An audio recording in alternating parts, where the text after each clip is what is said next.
Hey guys, it's Max with Max Tech. Today we're gonna do a camera comparison between the new Pixel 4 and the Pixel 3a XL, which is less than half the price.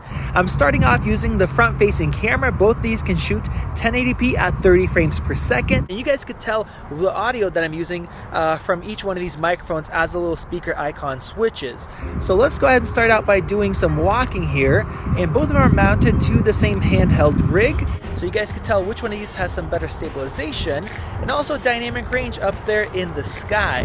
Now I'm gonna go ahead and start doing a little bit of running, and you guys let me know which one looks better down in the comments. Let's flip around here, see how it does with the shadows and highlights in this bright sun. And now we're gonna switch to the rear lenses. Here's a comparison of flaring and dynamic range in the shadows of that tree. And then we could take a look at details. We're shooting 4K at 30 frames per second on both. That is the maximum that both of these can do. And then here we have some transitions with more details. And the Pixel 4 can actually zoom in 8 times, as you guys can see, whereas the Pixel 3a XL can only zoom in 5 times. So I'm gonna zoom back out to match both of these. And you guys let me know which one looks better as far as detail. Now let's zoom back out and test out stabilization when we're shooting 4K 30 frames per second. So I have a light jog right now. Let's turn around. And now this is really fast running.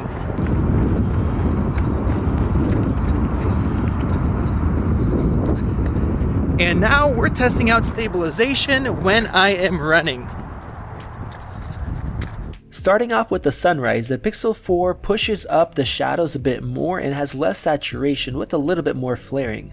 We see a similar result here where the Pixel 4 software is choosing to have less saturation and contrast and make the image a little bit brighter. Here's a super tough portrait shot. The Pixel 4 does have a better algorithm for cutting between the little sticks in this bush, and it does an incredible job for how difficult the scene is. Here's the first shot comparing the new added telephoto lens of the Pixel 4 compared to the Pixel 3a's super res zoom digital crop, and looking at it like this, you can't see that much of a difference, but if we punch in, now we could tell that the Pixel 4 has a little bit more detail and less artifacts because it doesn't need to digitally crop, but it does have a little bit more flaring. Here I switched to portrait mode, and as you could tell that the Pixel 3a wasn't able to capture a portrait shot because it has a 2x zoom, and I had to walk backwards and able to fit the whole car into frame, whereas the Pixel 4 has a 1.5 times crop and I was able to actually get it to work.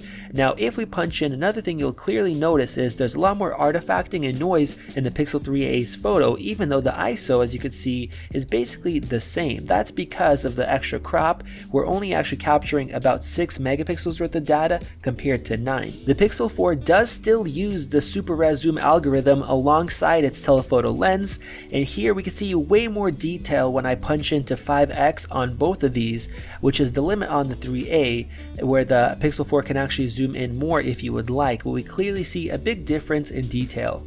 I was really surprised by this macro shot. They look pretty much identical with both, a lot of detail, but the Pixel 3a actually did a better job with edge detection for blur. In this high dynamic range scene, both of them do an excellent job, but we could see that the Pixel 3a has a little bit more contrast and saturation, just like the previous Pixel phones, whereas the Pixel 4 takes a different approach, pushing up the shadows a bit more and having more natural colors with a little bit less saturation, more similar to an iPhone. If we punch in, we could see that the actual detail and quality of the image is basically identical. This is an extremely difficult portrait shot where Radim is standing in the shade and there's super bright sunlight, so a very high dynamic range scene. I'm very impressed by how well they did, and both of them look super similar. The Pixel 4 has slightly brighter shadows, and it's also slightly warmer in terms of white balance, changing the trend of the previous Pixel phones being slightly cool. We have the same exact results for this closer portrait shot, but the Pixel 3a is actually slightly more detailed if we punch in. One thing that I noticed as I was taking these portrait shots is that the Pixel 3a actually is faster as processing these portrait shots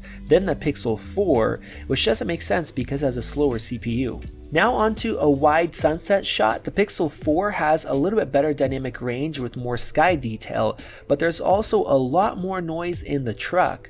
If you look at the photo's metadata, the difference in ISOs is very minimal. That means that extra noise and artifacts are coming out because Google is pushing this old sensor to its limits to achieve the greater dynamic range. And if you didn't know, the sensor in the Pixel 4 is the same exact one that is in the Pixel 3a and the Pixel 3. Shooting this sunset selfie, once again we see warmer tones on the Pixel 4 and it exposed brighter for a more pleasing looking image, but the sky is blown out. And now switching to nighttime, the photos look very similar. You may notice that they're actually flipped. The Pixel 4 is actually flipping the images just like the iPhone now instead of the previous Pixels. Getting into night mode shots, I decided to put the new 2x telephoto against a 2x digital crop, thinking that this should show us a pretty good improvement, but in fact the difference is very minimal, and I was really shocked to see that. We have a little bit of difference in white balance, but both images look really good. I was also surprised to not see that much of a difference here using the standard lens in night mode. We see the Pixel 4 is actually slightly cooler now, and it seems like at night it actually is opting to go for a cooler tone than before, but the detail is very similar. That cooler white balance really shows up in this shot, as well as the shadows being raised up more. And if we punch in, we could see that the Pixel 4 has more detail, mainly because the ISO is lower, because the Pixel 4 is using a slower shutter speed. We also see a little bit difference in dynamic range, and also the Pixel 4 has more flaring with its new camera square. Here's a night mode shot of me. They both look really good. The 3A has a little more saturation, warmer colors, and slightly less details. And we pretty much get the same result in this shot, except for the Pixel 3a looks like it has slightly more details. I took a night mode shot of the sky thinking the Pixel 4 will bring out more stars, but it didn't. But then when we're set up on a tripod using the astrophotography mode that automatically turns on, we see a massive difference. The Pixel 4 has way more detail, has way more stars in the sky, and it looks like a professional full frame camera using long exposure. Compared to, if we look at the sky, the Pixel 3a has almost no stars and is super mushy.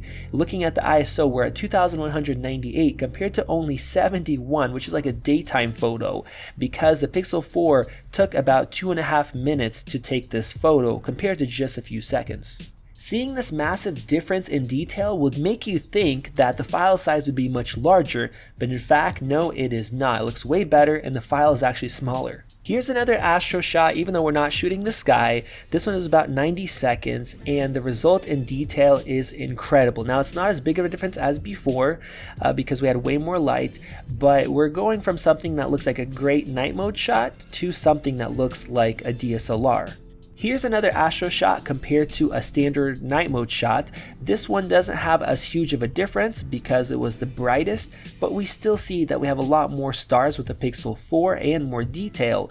Now keep in mind, you do need a decent tripod in order for this night mode to show up. And this last one was a 4.5 minute exposure. Of course, the actual image is just 16 seconds and they combine a bunch of frames, but look at the stars in this shot. It is incredible, and the detail is crazy as well. Very clean, pretty much no noise. A DSLR could not take this type of shot unless you're doing long exposure as well, and it was pretty much pitch black. The Pixel 3a has a surprisingly usable image for something that only took a few seconds and in this kind of a situation, but it does not compare to the Pixel 4s.